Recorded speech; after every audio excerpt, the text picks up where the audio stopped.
the result. News for nation पर आपका स्वागत है और मैं हूं आपके साथ प्रार्थना। क्या आप भी सरकारी नौकरी पाना चाहते हैं? क्या आप भी लंबे समय से तैयारी कर रहे हैं लेकिन फिर भी कुछ नहीं हो रहा है? तो देखिए, आपके पास भी एक गोल्डन चांस है जिससे आप भी सरकारी नौकरी पाने का सपना पूरा कर सकते हैं। तो चलिए, बिना किसी देरी के आपको हम इस गोल्डन चांस के बारे में बताते हैं।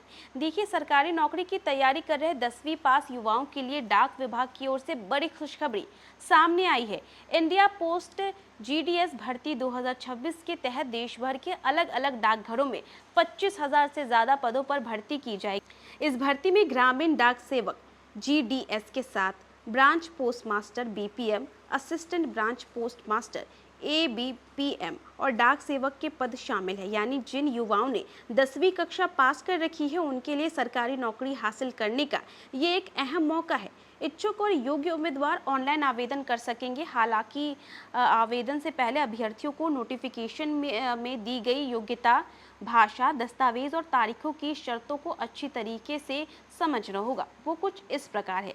देखिए, उपलब्ध जानकारी के मुताबिक वन टाइम रजिस्ट्रेशन यानी कि ओटीआर की प्रक्रिया 31 अगस्त 2026 से शुरू होगी, जबकि ऑनलाइन आवेदन 2 सितंबर से स्वीकार किए जाएंगे। उम्मीदवारों को इंडिया पोस्ट की आधिकारिक वेबसाइट के जरिए आवेदन करना होगा। आवेदन की अंतिम तारीख समेत सभी महत्वपूर्ण तिथियों की पुष्टि अभ्यर्थियों को आधिकारिक नोटिफिकेशन से जरूर करनी चाहिए ताकि किसी तरह की गलतफहमी की गुंजाइश ना रहे।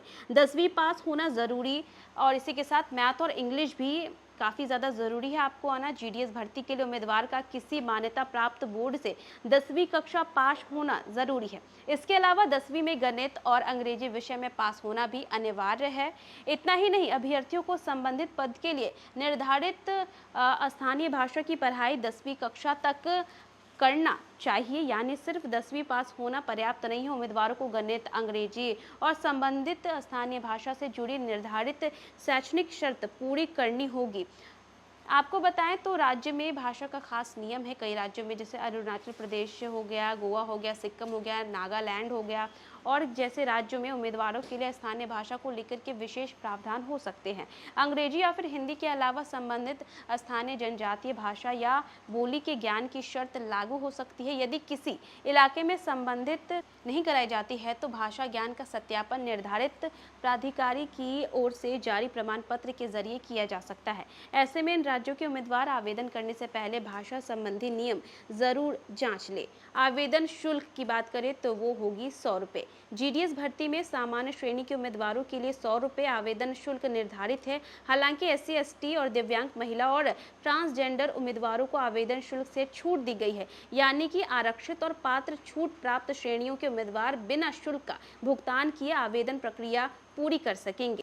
ऑनलाइन फॉर्म भरते समय उम्मीदवारों को कई जरूरी दस्तावेज तैयार रखने होंगे। इनमें मुख्य रूप से 10वीं की मार्कशीट, पहचान पत्र, जाति प्रमाण पत्र और इसी के साथ साथ पीडब्ल्यूबीडी प्रमाण पत्र, ईडब्ल्यूएस प्रमाण पत्र, जन्म तिथि का प्रमाण और सरकारी अस्पताल अथवा औषधालय से जारी मेडिकल प्रमाण पत्र जहां लागू हो वहां के लिए शामिल है। स्थानीय अथवा जनजातीय भाषा का प्रमाण पत्र जहां जरूरी होगा वहां आपको देना होगा, वहां उसका दस्तावेज भी देना पड़ सकता है। सबसे अहम बात यह है कि आवेदन फॉर्म में दर्ज जानकारी और दस्तावेजों में जो दर्ज विवरण में किसी तरह की जो है गलती नहीं होनी चाहिए। जीडीएस भर्ती में चयन सूची में नाम आ जाना ही अंतिम नियुक्ति की गारंटी नहीं है। चयनित उम्मीदवारों को दस्तावेजों के भौतिक सत्यापन से गुजरना होगा। इसकी सूचना एसएमएस या ईमेल के माध्यम से दी जाएगी। चयनित उम्मीदवारों को चयन के 15 दिनों के भीतर निर्धारित स्थान पर दस्तावेज सत्यापन के लिए उपस्थित होना होगा। दस्तावेज सही पाए जाने के बाद सिस्टम के जरिए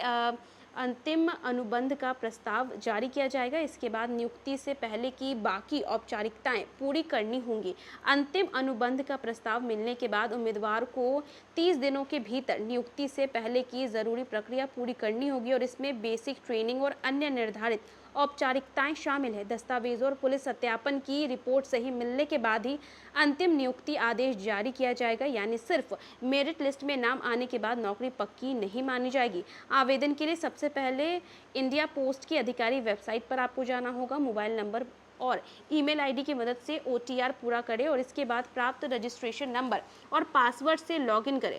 फिर व्यक्तिगत जानकारी, 10वीं से जुड़ी शैक्षणिक जानकारी और अन्य जरूरी विवरण भरें। इसके बाद पद और पसंद के विभाग का चयन करें। आवेदन में निर्धारित साइज की फोटो, हस्ताक्षर भी अपलोड करने होंगे। उपलब्ध जानकारी के अनुसार फोटो JPG, JPEG में 30 से 100 KB, जबकि हस्ताक्षर जो है यानी कि आपका सिग्नेचर जो है वो 20 से 100 KB के बीच होना चाहिए।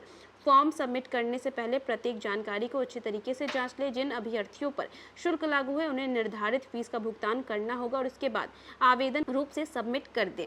इंडिया पोस्ट GDS रिक्वायरमेंट 2026 उन युवाओं के लिए सुनहरा अवसर बन सकता है जो कम शैक्षणिक योग्यता के साथ यानी कि कम पढ़ाई के साथ सरकारी नौकरी की तलाश में है। 25,000 से ज़्यादा पदों की भर्ती के लिए बड़ी संख्या में उम्मीदवारों को अवसर मिलने की उम्मीद है। हालांकि अभ्यर्थियों को एक बात का खास ख्याल रखना होगा, आवेदन की तारीख, भाषा, पात्रता, शुल्क और दस्तावेज से जुड़े नियम जो है आधिकारिक नोटिफिकेशन से ही कंफर्म करें। खास करके OTR और ऑनलाइन आवेदन शुरू होने की तारीख में किसी भी बदलाव की स्थिति में आधिकारिक सूचना को ही अंतिम माना जाए।